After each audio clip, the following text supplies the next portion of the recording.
ଏ ସକାଳୁ କଣ ଏତେ ଜାଗା ସଫା କରିବା ଦରକାର ନା ଆଗେ ଚା ପାନ ଦେବା ଦରକାର। ସକାଳ 7ଟା ହେଲାଣି, 6ଟା ହେଲାଣି, 6ଟା ହେଲାଣି, ତୁମର ଚା ପାନ ଦେଖା ନାହିଁ। ଟିକେ ଉଷୁମ ପାଣି ଦେବ, ତାଇ ବି ଦେଖା ନାହିଁ। ଏଠି କ'ଣ ହେଉଛି କ'ଣ? ଏଗୁଡ଼ା କାହିଁ ସେ ତ ମାଙ୍କଡ଼ ପକାଉଛନ୍ତି, ପବନରେ ପଡ଼ୁଛି, କାହିଁ ଏଠି କ'ଣ ଇଏ ହେଉଛି? ପତ୍ର କ'ଣ ହବ?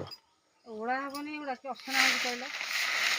ତା ପିଠି କ'ଣ ହେଇଗଲାଣି, ଉଡ଼ିଗଲାଣି। ସବୁଦିନ ଗୋଟେ ଇଏ ବେପାର।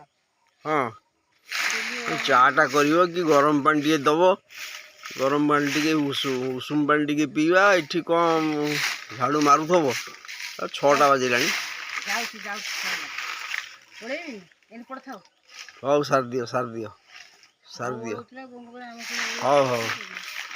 ହଉ ଠିକ୍ ଅଛି।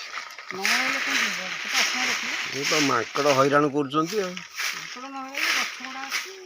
ପାଖରେ ସବୁ ଗଛ ଅଛି, ଗଛରୁ ସବୁ ପତ୍ର ପଡ଼ିକିରି ସକାଳୁ ପୁରା ଘଣ୍ଟାଏ ଲାଗୁଛି ଆଉ ଏଇ କାମ କରିବାକୁ, 5ଟାରୁ 6ଟା ଆଉ।